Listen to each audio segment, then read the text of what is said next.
Hey, so today we're going to be talking about raw recording with the Sony A7S Mark III and everything that you need to know about it. In order to actually record raw, you have to get a Ninja 5. That is the absolute very first step. Get a whole bunch of storage. You have to get a lot of storage. I have a 500 gigabyte SSD and that's gonna give me 25 minutes of recording.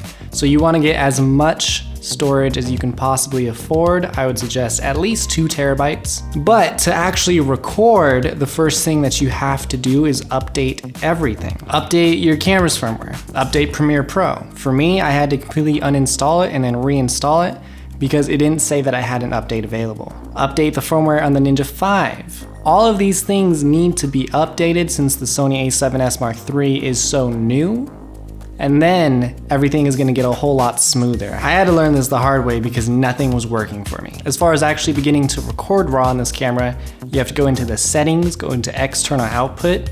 You're gonna want to turn on control over HDMI. This is gonna allow you to press record on your camera and have it recording on your Ninja 5. Go into the HDMI output settings, and then this very first option is gonna allow you to either record simultaneously to an SD card along with to an external recorder, or just to your external recorder. So you have that option to get that redundancy in case something fails, which is very nice. And then go down to the actual raw recording and turn raw recording on. And you're pretty much done. Now, over to the Ninja 5. What do you do there? What you need to know is that there's really no visual difference between ProRes RAW and ProRes RAW HQ.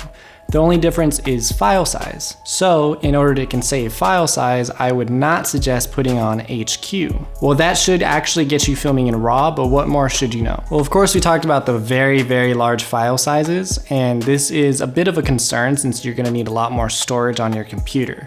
ProRes RAW specifically has very small file sizes for being a RAW format, but the file sizes themselves are still about twice the size of 4K SI from inside of the A7S Mark III. However, these file sizes are very, very smooth.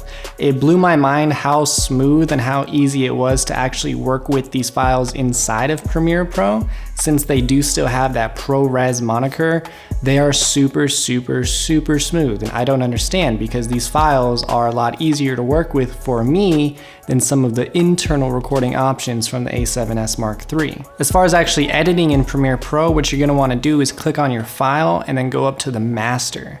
And then you're gonna select the S-Log3 color gamut, and this is gonna get you correct colors. It's really just mapping the colors correctly so that all of your colors are accurate. So now you have a workable clip inside of Premiere Pro, but what you're gonna notice is that there's a lot of noise. Whenever you film internally, your camera is going to automatically denoise that footage to get a cleaner image. But since you are filming in RAW, you're getting that raw output from your camera, so you're not getting that denoising.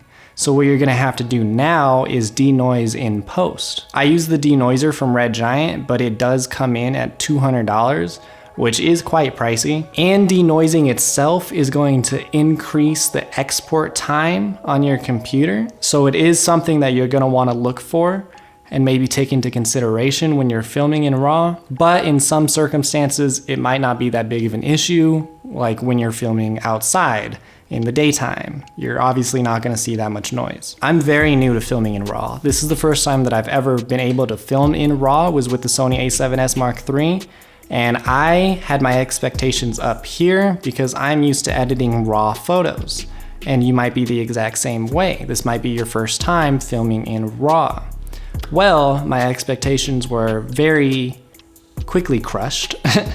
Because editing RAW video is not the same as editing RAW photos, especially in Premiere Pro at this current state. At the moment with the Sony A7S Mark III, you cannot change your ISO in post with Premiere Pro, and you can also not change your white balance in post with Premiere Pro. I'm guessing that these are going to get added pretty soon because the Panasonic S1H has those same features in Premiere Pro, but right now, you don't have those features, and that really sucks because those are the features that I was actually really excited about with filming in RAW, and those two features allow probably the most flexibility. And aside from getting 12-bit recording, being able to change your ISO and white balance are kind of what makes RAW worth it and exciting and like the reason to actually do it. So those are just a couple things that you should know about filming in RAW.